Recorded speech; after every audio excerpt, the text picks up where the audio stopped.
the world, let's chat it up. We're talking competitions, uniforms, and all of the above. It's the Cheer Mom, yes, the Cheer Mom podcast. Cheer Mom, yes, the Cheer Mom podcast. Cheer Moms, your podcast is on. Parenting pro tip, or just, I don't know if it's a pro tip, but just more than it is just a statement that no matter how old your kids are, I think that every parent still deep down inside is trying to impress their kids on some level. You know you do it. You know you want to impress them, especially the older they get. But no matter how old, my kids are both adults, and I still find myself wanting to like impress them with just little things like, ooh, I got tickets to the early screening of Wicked, so we get to see it before, quote unquote, before anybody else does. We and thousands of other people. We get to see it on Monday when it really releases, I think on Thursday or Friday.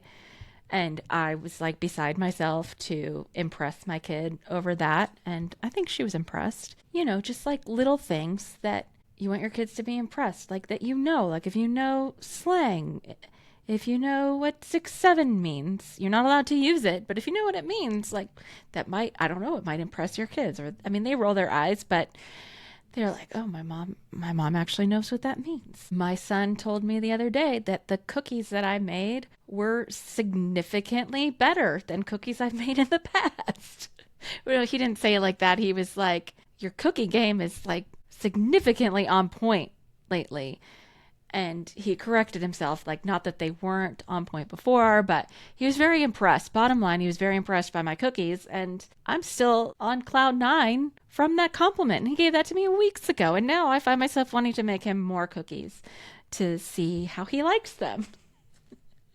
Maybe I'm a words of affirmation person. I'm definitely a words of affirmation person. But we all want our kids to think that we're cool. Just a little secret for the kids listening. Throw us a bone every once in a while. Let us know that you think we're cool. Just like once. Just it'll be good for all of us. You'll get something out of it too, because you can be like, Mom, that was so great. And then, you know, wait a beat and then be like, can we get Starbucks? And she'll be like, sure, honey. Speaking of impressing your kids, there is something in the cheer industry. People like to name drop.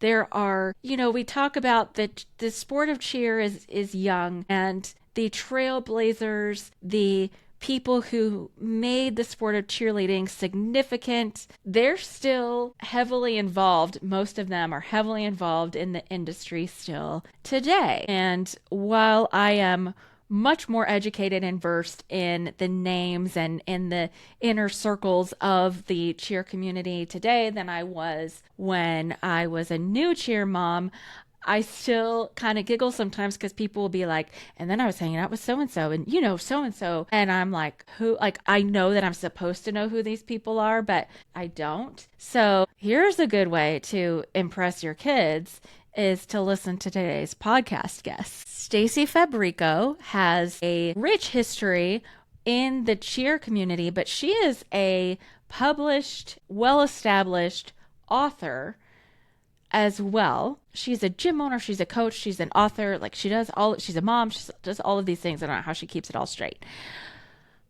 But she diverted away from her normal genre of writing and wrote this book called The Pioneers of All-Star Cheer. And it is a big boy. Like, it's like a textbook. It is a big boy. And it is basically like a textbook, a history book of the history of all-star cheerleading. And it's made up of all of these chapters that have the names of people and the role that they played in making the cheer industry what it is today. So like I opened just to a random page and this says Tate Chalk, American cheer starting in 1996. And he created Infinity in 2004. Tate is the CEO and founder of Infinity. My good friend Justin Carrier is in the book. Uncle Kevin Jones is in the book. All of these people and all of this history right here in one book. And Stacy joined me on the show to talk about the making of the book, the writing of the book, some behind the scenes stuff, some of her personal favorite stories from the book. And they had this really cool event where they did the book launch party and got all of these pioneers of All-Star Cheer together in one room. That is so cool. They all kind of have paths that for the most part crossed each other, and they all kind of know each other or know of each other. And I think this is really cool. I think it's a really good detailed history and telling of the All-Star Cheer world. So I don't think you need to feel the pressure of a cover to cover situation with this book. I think that, randomly, maybe a couple times a week, open it up to a chapter and learn about Don Collins and his involvement with Spirit Express All-Stars in 1994 and the All-Star Challenge in 2000 and the UNC Charlotte coach. And then you can impress your kids by dropping those fun facts. Kids, this is a great history book for special school projects and people that you admire and people that I think that kids in your class are not going to know about that might find interesting. This is a really good school project material, school essay material. The Pioneers of All-Star Cheer. Pick it up wherever you buy books. Stacy Fabrico was so gracious and generous to find time to talk to me. Enjoy our conversation. Remember to join the Cheer Mom Podcast membership community for just $8 a month. You get access to ad-free podcasts every single week. You get giveaway opportunities. You're the first to know when new merch drops. You'll get special sales on merchandise and behind the scenes opportunities, recording podcasts with me. It's a great way to support the podcast. If that's not in your budget right now, it's just $8 a month, but if it's not in your budget right now, a free way to support the podcast is to hit the subscribe, the follow button wherever you're listening to this podcast, and also share it with a friend. It helps legitimize the podcast and, impresses entities like Spotify and Apple to help to keep the podcast going. The podcast does not keep going without all of you, so support in whatever way that you can. Thank you so much for listening. This podcast is supported by Laundry Sauce. Say goodbye to mediocre laundry. Seriously, Laundry Sauce has completely changed the way I do laundry. They even have a quick scent quiz that you can take so you can find the perfect scent for you, because they're all about a luxury laundry experience. And here's what I love about them. With Laundry Sauce, it's not just about a chore. They want it to be a moment of joy, a little bit of rebellion, and a dash of sass, and honestly, a whole lot of confidence wrapped up in just a little single pod. And I'll admit, I was skeptical at first, but these pods really do elevate your laundry game. My clothes come out cleaner, they smell incredible, and they've tackled stains I thought wouldn't come out. Things like mud, lipstick, blood, even buffalo sauce from our restaurants. My personal favorite scent is Egyptian rose, but I've got my eye on the Italian bergamot next. I literally gave my commercial brand detergent away because I love this new detergent so much. I don't want to use anything else. So if you're ready to upgrade your laundry routine, head to laundrysauce.com/cheermomblog and use the code cheermomblog at checkout for 15% off your first order. That's laundrysauce.com/cheermomblog and use the code cheermomblog at checkout for 15% off of your first order. Can we all agree that we don't just wear jewelry, we tell a story with it? And that's exactly what you're going to find at TCC Jewelry. Whether it's celebrating your team, your athlete, honoring a milestone, showing your spirit, or just adding a little sparkle to your everyday look, every piece is designed to mean something special. From simple yet elegant Cheer Mom bracelets, rings, necklaces, little nods to cheer with sayings like hit 0 and 2 minutes and 30 seconds, to now an all new customizable charm necklace that you can add your team colors to. TCC Jewelry makes it easy to wear what matters most to you. It's not just jewelry. It's a reminder of what you're proud of, what you've accomplished, and what you love. So whether you're gifting someone you adore or treating yourself because you deserve it, check out TCC Jewelry and find the piece that tells your story. Shop now at tccjewelry.com and enter code CheerMomPod for a special discount at checkout. tccjewelry.com, enter coupon code CheerMomPod at checkout for a discount. Well, Stacy, can I call you Stacy? Yes, you can call me Stacy. So officially, your author name is S.R. Fabrico. Well, welcome. I am really excited to meet you and learn about your role in the cheer industry, among other things. So thanks for joining me today. Yeah, thank you so much for having me on. I appreciate it. So tell me first, how did you get in the cheer industry? The cheer world in general is very, very niche and specific. So how did you get into cheer in the first place? So I cheered as a kid. I cheered at my school as a young child. So I went to a private school in New Jersey. I feel like they let us try out for cheerleading in the 4th grade. And so I started cheering in school in 4th grade and then cheered through middle school into high school. There was a organization in my area, kind of what you would consider like Rec or Pop Warner now. It was called Monroe Township Cheerleading Organization. And I cheered for them kind of later on into high school and later on in middle school and early into high school. And then my senior year I did 1 year of All-Star, which was like barely, just kind of getting started in our area. So and then I cheered in college as well. Where did you cheer in college? I cheered at Methodist College in Fayetteville, North Carolina.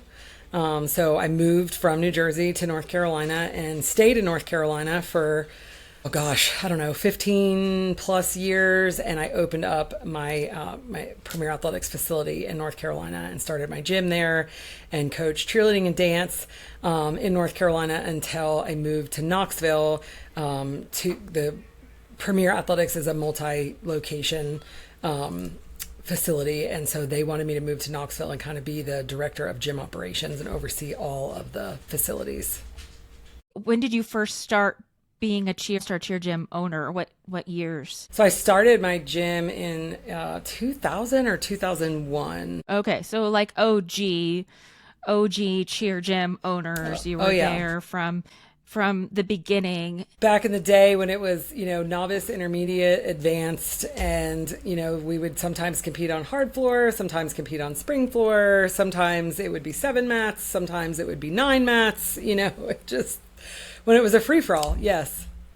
Yeah, well, and Jason Larkins was on the podcast recently and was talking about how NCAA, it used to be like 50 teams in one division and or more, and there were teams that were coming in 50th place, and now it's like if we have more than 5 or 6, people are like, no, we need to split the division. Do you have kind of a take on that? Since I think it depends on the competition. I mean, there's definitely still divisions that are deep. It really just kind of depends. I think there are always divisions that have a lot of teams in them, and then there's always divisions that are smaller because they either just they're large. A lot of I feel like more today. Back in the day, you'd have a lot larger teams because there were less restrictions. So there weren't even. I don't even feel like there was a top limit. I remember having like 44 kids on a team one time.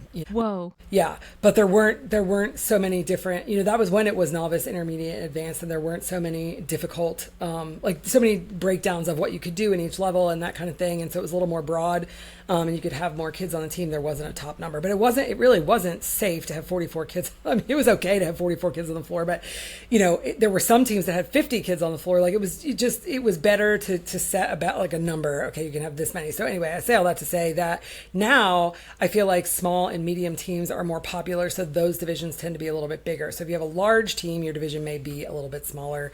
I think that some of the breakdown that we've done has been good. There's been, I think, giving the different levels and the different opportunities to different things. I think that has been positive, but I do think that it does get a little bit out of control sometimes. But I also think at the same time, it allows for, growth to some degree and, gives kids more opportunities, with prep and novice and different editions and, things like that I feel like help, especially now because I think the barrier to entry has gotten a little bit harder. I mean, you can't walk off the street at 6 and be on a team anymore. You know what I mean? Like, and make the top elite team at, mini level 1, because those kids have already got perfect cartwheels and back walkovers and that's crazy. You know what I mean? So I think like from that respect, adding a prep or a novice division and creating those more spaces for kids to join, I think is a good thing for the industry. So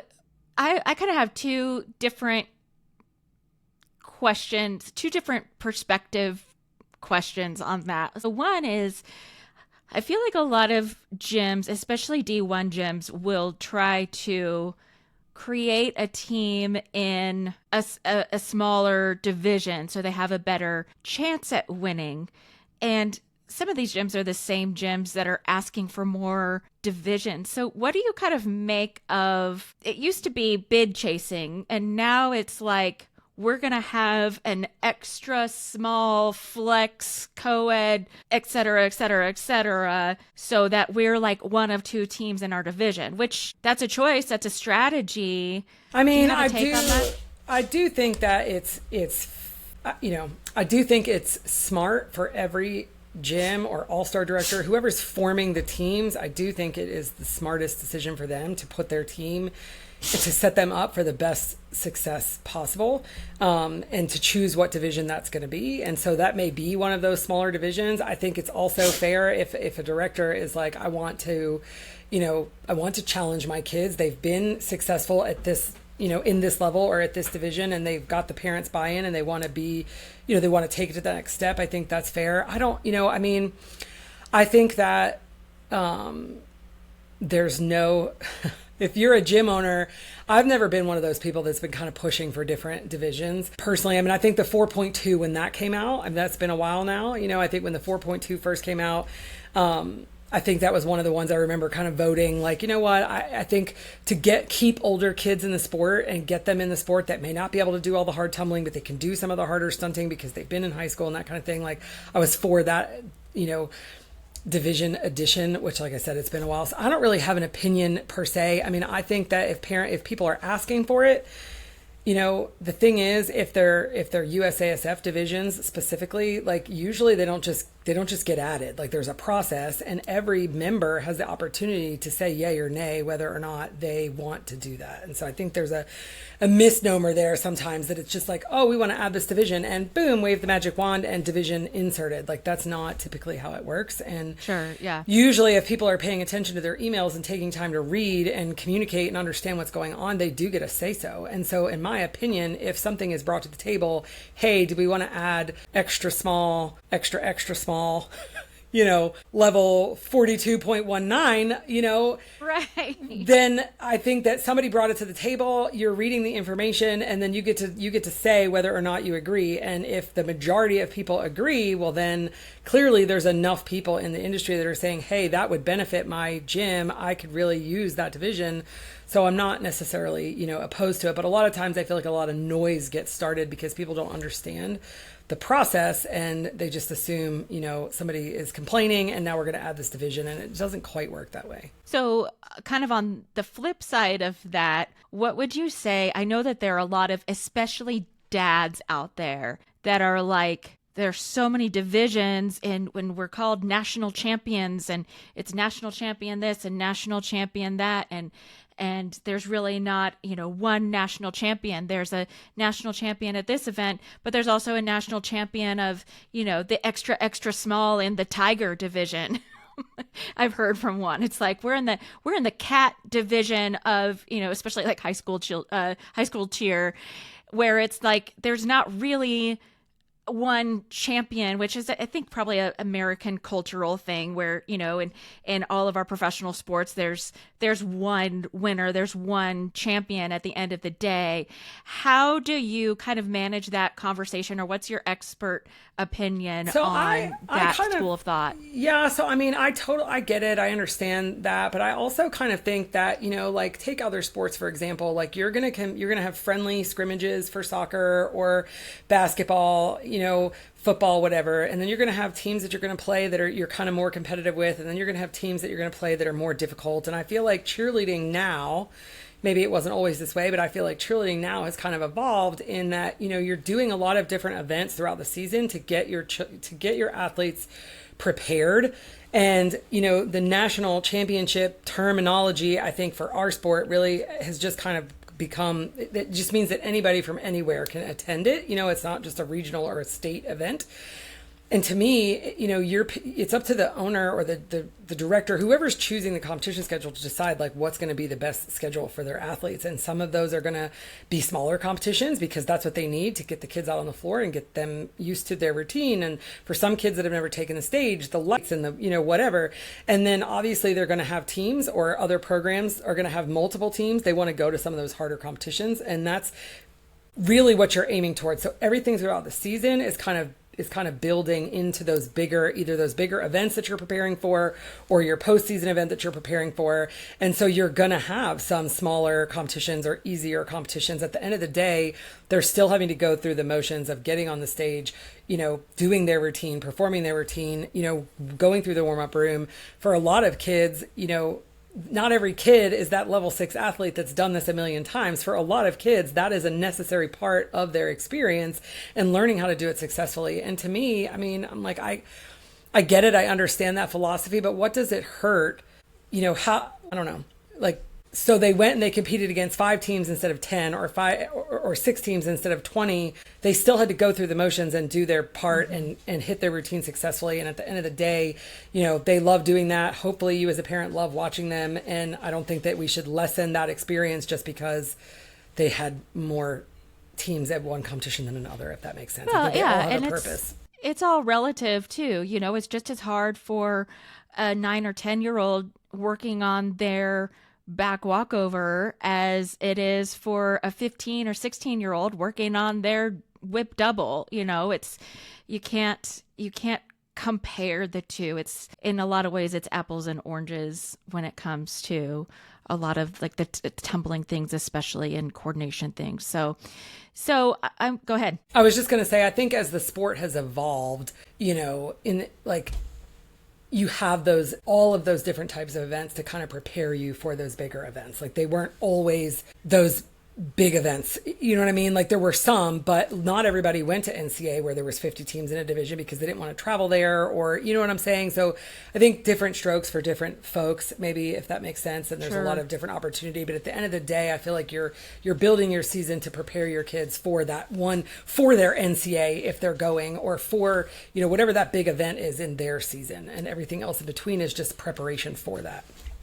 Well, speaking of different strokes for different folks, you've been through, I did a whole series on the history of cheer. So we could probably talk all day about stories and compare stories. And I'm curious about some things that I found, little pieces of trivia that I wonder if they're included in your book. But before we get to that, there was a time that I learned in the 2008-9 to 2000, we'll call it as late as 2014, where people refer to that as kind of the wild, wild west of cheer, was where independent event producers were in their heyday, at their prime, and that kind of those years, those eight years or so, were the time that varsity really started to by those independent event producers and those events. And we're kind of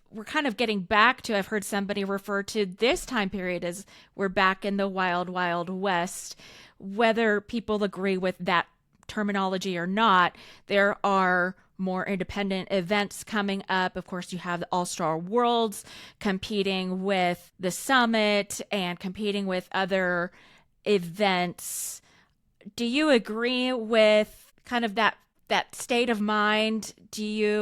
What's your take on kind of the idea of options versus now there's a million different score sheets and all the byproducts that come from that? I feel like it's all kind of a cycle. So if you go back to when, people were referred to the original Wild Wild West, I feel like there was positives and negatives. I feel like the positive was, each event producer was trying to bring something unique and different to their event to attract customers to come to their event. And in doing so, we really invented some great things. Like that's how the spring floor came about because, you can come to my event and be on a spring floor versus this, dead foam over here. We used to call it dead mat. We stopped calling it that. I feel like a lot of times now, we don't call it dead mat anymore. Well, I mean, it's just kind of negative, right? It's like, but anyway, so, the spring floor was one of those going from 7 panels to 9 panels. That was another one. Like come to my event and you're going to have 9 panels. You're going to have a bigger floor space, so that's better.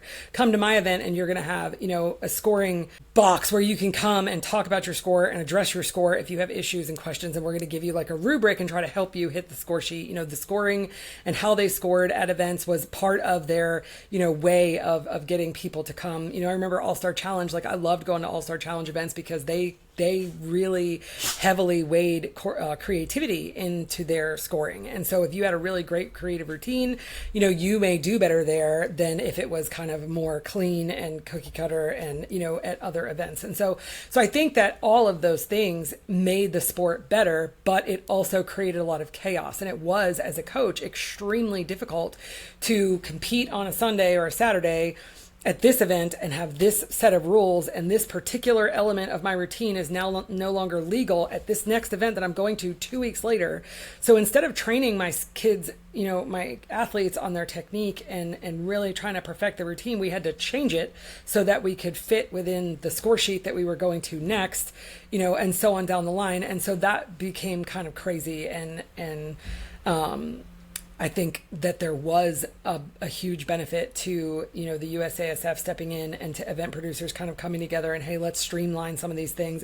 And I think that legitimized the sport to some degree too. When you go to a basketball game, like a basket is worth 2 points every game. It's not, it's not come to my event and you're going to score a basket and it's going to be 5 points. You know what I'm saying? And so I think that was a positive that, it was like, taking the chaos and all right, we've got all these great things that these brilliant people have come up with that are going to make our sport better. Let's share that with the industry and let's make these things standardized, which I think that's what the USASF kind of came in and did and said, hey, we're going to make this a standard.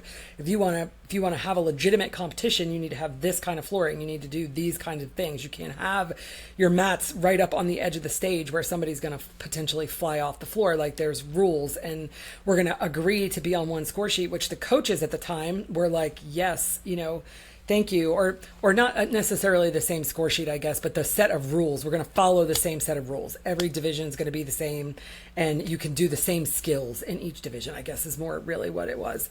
There were still some varying score sheets to some degree, but that was significant. And I think that was good at the time, for sure. And now I think we've come around to another time where it is kind of like you said, the wild, wild west again. But I think that's, also created different options and brought some things to light maybe and created some unique growth opportunities and different things. But I also feel like it's time to cycle back around and potentially come back together again, I think. Yeah, I think I agree with all of that. I think the options produce more creativity and show where the holes are or where the need is in the industry. And, speaking of needs in the industry, the Pro Cheer League, I think, has filled that hole for college age, high level athletes who have nowhere to go once they are not eligible to cheer in college anymore. I agree. I think that's created great by a lot of the people I think that are probably mentioned in your book. What's your take on the Pro Cheer League and what kind of opportunities? So I mean, we'll see where that goes. So I actually host a podcast myself. It's called The Modus Edge, and it's with myself and 3 other gentlemen, and we actually did a Pro Cheer League podcast with Bill Seeley and John Newby. And so I actually think it's I think it's great. I think it could be a great potential opportunity. I think it's a little too soon to know like where it's going to go or what's going to happen, but I think it could be a great thing for those older athletes, like you said. I mean, and I think it also gives the younger athletes something to potentially look towards and aspire to be, which I think is so also too. a really great thing. I think it keeps kids in the sport. I agree. I think it keeps them excited. I think it, again, like it gives them that something to point to, and maybe they don't make it to the pro cheer league, but they want to go to college so that they can be in college and make it there someday, or maybe they do both or whatever. So, I mean, I personally at the moment, I feel like that is a positive. I think that is a positive thing. But time will tell, I mean, I feel like a lot of the decisions along the way were all made with positive intent. But we can't predict the ripples that those things may cause 10, 20 years down the road, and that's the thing with cheerleading. It's like, it really is still very young. You know this, you said, you studied the history and did a session on it. Like it is still very new tech, really, at the end of the day, in the grand scheme of things, when you compare it to other sports.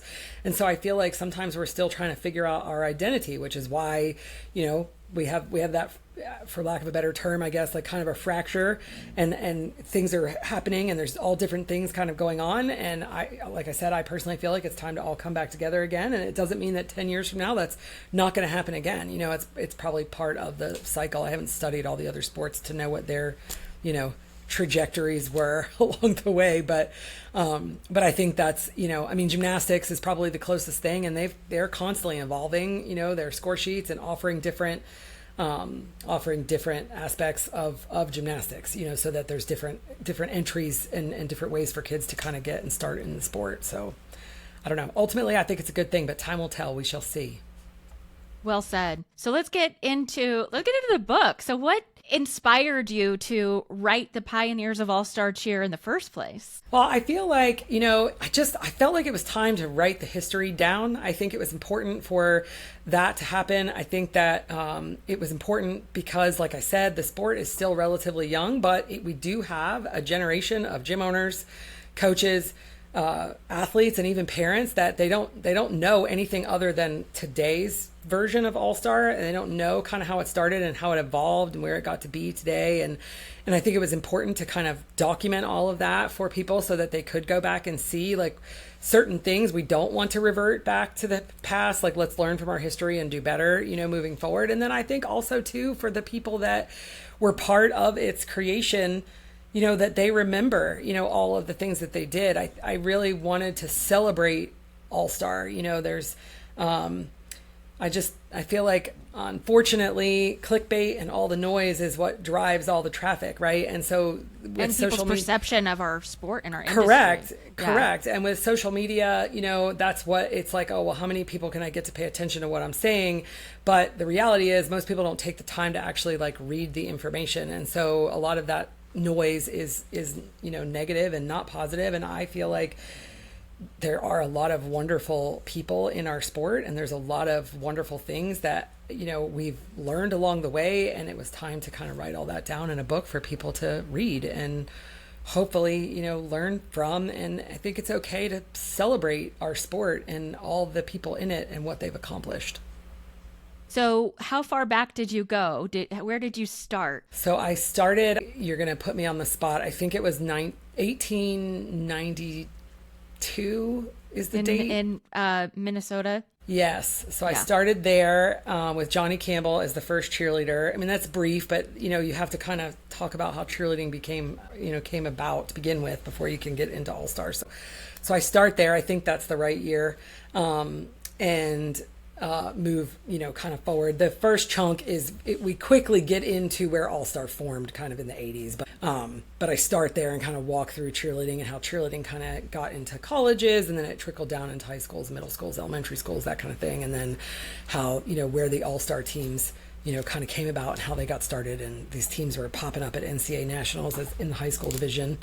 And Lance and Carol Wagers were like, we got to figure out what to do with these folks because they're not really legitimately high school teams, and this isn't fair, and people are gonna start forming a coup if we don't do something about it. At that time, it was perceived, at least through my research, it was perceived that All-Star athletes weren't really that good because they weren't good enough to make their high school team. So they were kind of leftovers from not making the high school team. So they said, well, we're just going to go over here and do our own thing. 100%. That is definitely the perception. I think in some cases that were true. In some cases, I think that the teams were actually pretty good. They were, you know, a lot of rec athletes that aged out and couldn't continue, and they wanted to stay together, so they stayed together as a quote-unquote all-star team, and then, you know, went to the competition or whatever as high school teams. So I think it was a mix of both, but I agree with you, especially in that, like, Dallas, you know, that Texas area of the country. I feel like, and I don't know if you found this in your research, but I feel like it, you know, depending on what pocket of the country you were talking to, there were kind of different opinions, different perceptions, you know, that kind of thing. And I think that just goes back to, you know, being, I mean, it was what I did try to do in the book is like, we're talking about the 80s. Like, remember, like there was no email, you know, it's hard, I think, especially for kids. No social like, media. No. There's no cheer Twitter. No one was talking about cheerleading. No. Yeah. And so I try to immerse people in that, like, this is what the 80s was like. So go back to that. And, you know, you've got this team over here that thinks that they're the first, and this team over here that thinks they're the first, and they don't know each other is existing. And, you know, and so depending on who you talk to, they kind of have different perceptions about that. But I definitely agree that, you know, it was kind of perceived for sure that these all-star teams were the kids that didn't make the high school teams and formed a squad. Well, I am a huge fan of just about every person I've seen mentioned that they're in the book so far. But I think, and you can tell me whether you agree, I think that Lawrence Herkimer was really the catalyst for everything we know to be cheerleading today. And I wish his family just so much wealth and happiness. I hope that they are just living off of his work in cheerleading from the 80s. Even to this day. Do you credit him sort of in the same way? I know it was more high school and college, but it was definitely more high school and college, but yes, I mean, he's the first person I feel like that said, hey, we can make this a career, you know? And so I think like he turned it into a career for himself. And then obviously in doing so, that led the way for other opportunities. You know, I think the one thing about the book, because it isn't out yet, and there's a lot of different promotion, but there's the way that the book is written is there is a chronological history, and there are a lot of people that are in the history. So Herky is very much a huge part of the history. The Olmsteads from USA are also part of the history. So there's a lot of people that are part of the history that you don't see in the little graphics that are floating around. So the graphics and those people are individual chapters. So after the chronological history, there's individual chapter stories about entrepreneurs in the sport and kind of how they started their business. And so that's what those people are. So interesting. So less like a biography and more like a history book. Sort of, yes. Okay. Yes. And so Herky obviously, you know, is no longer with us, and I did not interview him to get his story on how he started his business. So he doesn't have a chapter, but he is very much involved in the written history portion of it. And then, like I said, all the individual chapters are, you know, those individual people's stories. And because I wanted old, and I don't use the word old. I Stacey. know. I was going to say, old. I don't want anybody to hear me say that. Because I can think of just about everybody I've heard about in your book, and they will lynch you if you use that word. So some of the first, let's scratch that. So some of the first people, legacy. Correct. I wanted them to tell their stories, because a lot of times I feel like it's perceived, you know, like, oh, it was just easy for them and they're the big bad Jim, you know, but they had a story where they started out just like everybody else and took a leap of faith, and I think their stories are quite inspiring. And you know, so, but I also have some newer gym owners, because I wanted the story of them, you know, I wanted for current and newer gym owners to understand that, like, hey, these people did it too after All Star already existed. That's a different experience than when you're kind of starting out and it's new and you don't even have it in your area, kind of thing. You know, different event producers, how did they start their business and their journey along the way? And so from all of those stories is, you know, I pulled a lot of the details for the history, but they're two kind of separate things, if that makes sense, all in one book, just celebrating all Star all together and all the people, you know, in the book. And there's so many more people that I feel like I would have loved to include, you know, and I've said I've entertained, you know, writing a second book. to include, others. But I'm not going to do that at the moment. Of course, I'm taking a little break. But anyway, so that's what a lot of people don't understand, because obviously they don't have the book yet to see how that. Well, how and it in all so lays many out. ways, like you said, cheer is so young that in many ways it's still being pioneered, and Yes. it's still, people are still trailblazers in the industry. So, I can completely understand wanting to continue that story. But writing a book, I know, is a huge feat and a big endeavor, and takes a lot of time and energy. And I want to hear about your other work too, but I know it's not your usual, it's not your usual writing work. So, just me doing a free podcast took me weeks to even do just a brief history of cheer. So I can't imagine an entire book. Yeah, I kind of say I've written 4 award-winning novels, and all 4 of those combined were easier for me to write than this one non-fiction work. So, it was just, fact is different than fiction, and it was just a lot of work between all the interviews and collecting all the data and putting it all in chronological order and all the things. I'm glad I did it, but it was way more work than I realized it was going to be, for sure. Well, and what I found in talking with people in the industry, whether giving direct quotes or on background, there are so many stories that people are not afraid or not shy to share and talk about. And they're like, you read the headline and that's not really how it went. Or you read the headline and let me tell you what really went down, that kind of thing. Were there so many anecdotes? Were there any stories or behind the scenes things that really popped out to you that are your favorites that you might want to share? Yeah, so I think, the one thing I always like to say, because I get this question a lot, I was actually, quite surprised at how remarkable every person was that I spoke to. Their story, it was just so cool to hear how they got their start and kind of where they went along. And then there's, in the book, I ask everybody the same several set of questions at the end. So it's, every chapter has its story from beginning to end, but then there's a earned wisdom section.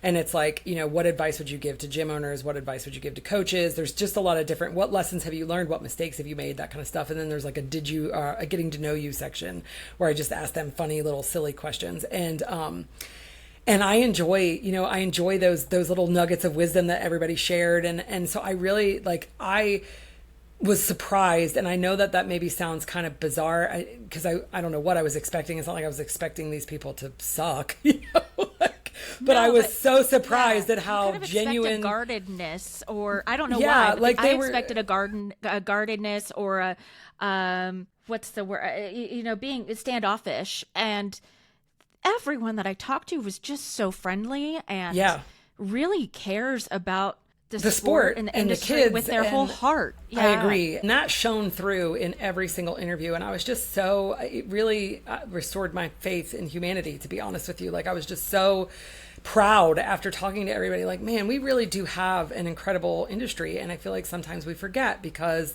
it is so noisy in 2025 with everybody trying to, capture their moment in the sunshine with their clickbait, you know what I mean? And so I think that, I don't know. So that was one of the things that does stand out, even though that's not a specific, but some of the stories that I think are fun, that would never happen today, but just, like Kristen Rosario was talking to me about how, their first gym was so small. They didn't even have an office for her to work at. So her desk was in the gym.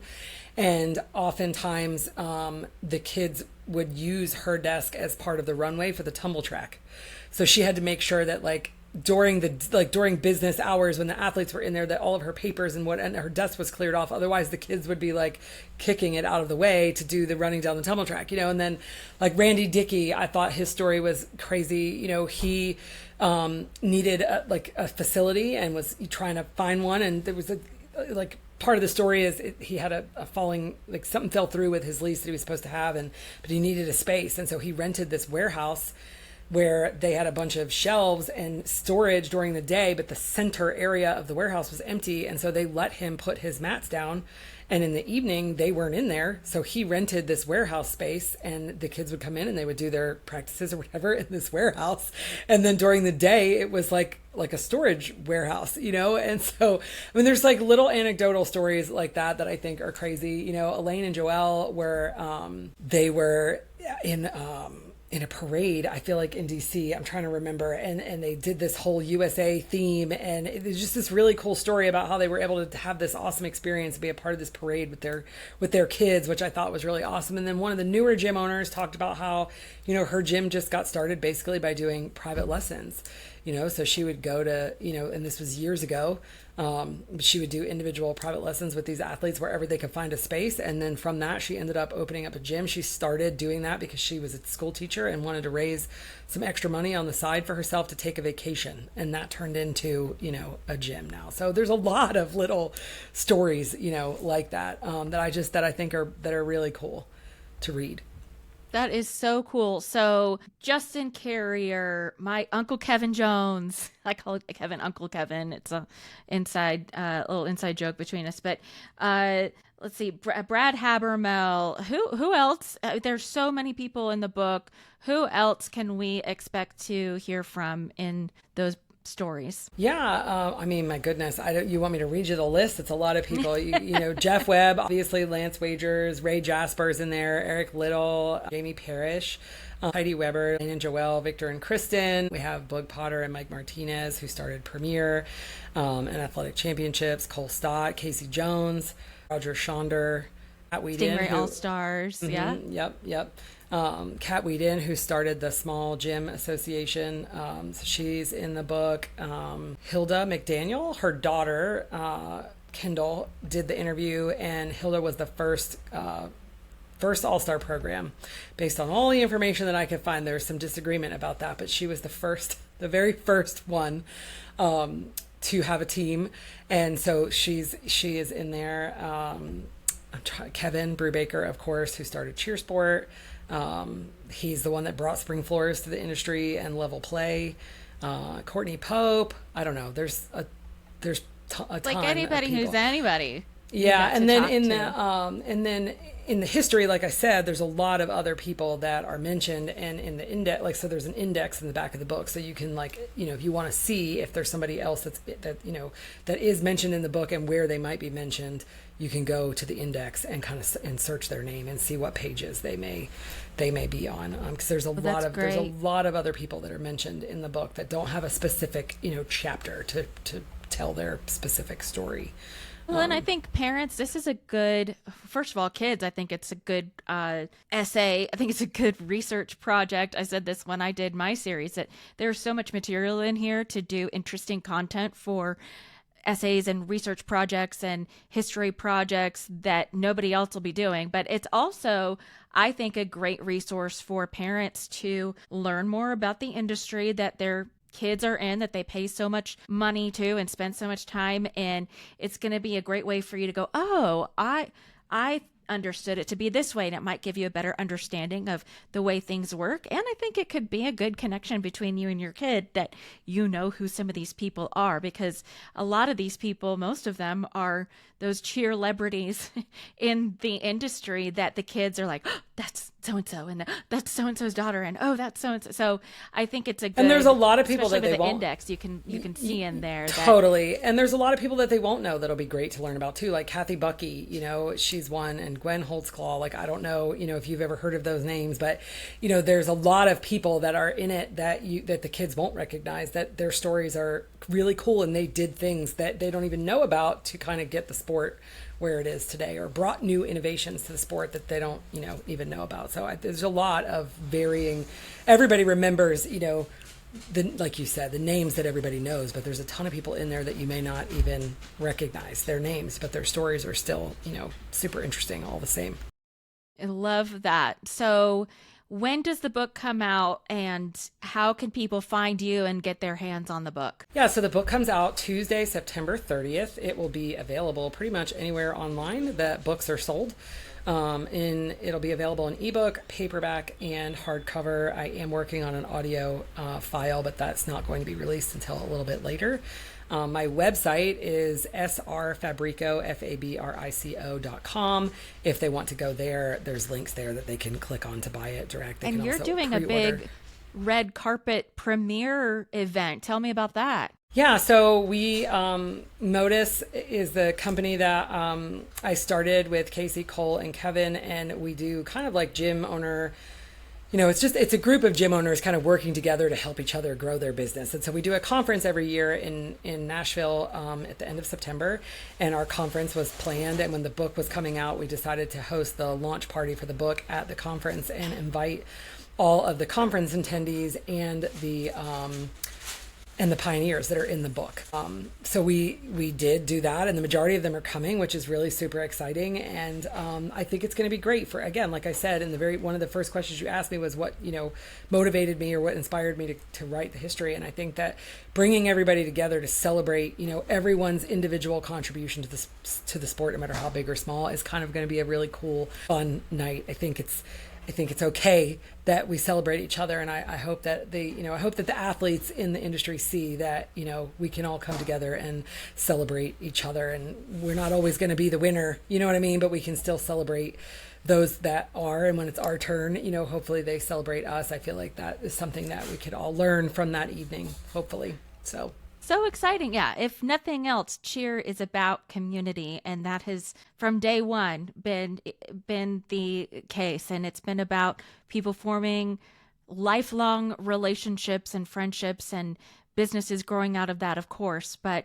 we talk a lot about family and loyalty and community and cheerleading. And so I love seeing people after so many decades come together and celebrate one another and the accomplishments and contributions to making our sport what it is today. Now, real quickly, Stacy, you are an author of, this is a kind of an anomaly for you as far as content. What other books can we enjoy that you've written? Yeah, so I have a trilogy that is out that's a romantic suspense. It's called the Southport series. The first book in the series is Call Her Janie.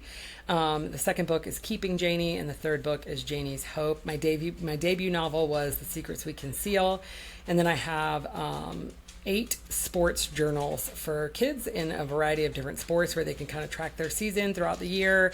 I just think it's so important, in the world of instant gratification that they know, that they document, hey, I may not have achieved, this long-term goal, but I got better doing all these things along the way. So I created journals for kids. But my novels are really that's what I enjoy most writing. So yeah, so I have 4 novels published, and you can find those anywhere online that books are sold as well, and on my website under SR Fabrico. I started my romantasy era this past spring, and so romantic suspense sounds kind of fun. Yes, so it is. It's fun. It's more just like, I would say, low-key thriller. It's not, you're not going to be on the edge of your seat like in terror by any means, but it is a little suspenseful, and there's a fun little romance. It's a small town. The trilogy is a small town like story, which I think is kind of fun. I'm definitely checking it out. We'll link everything in the description of this episode as well. Stacy, thank you so much for not just joining me and spending your time, but for this contribution to the industry. I think it was definitely overdue and needed. And I appreciate you documenting it and, memorializing some amazing things that have happened in the industry. And I hope nothing but the best for you, and that we can all benefit from the information that you've written for us. Thank you. Thank you so much for having me on.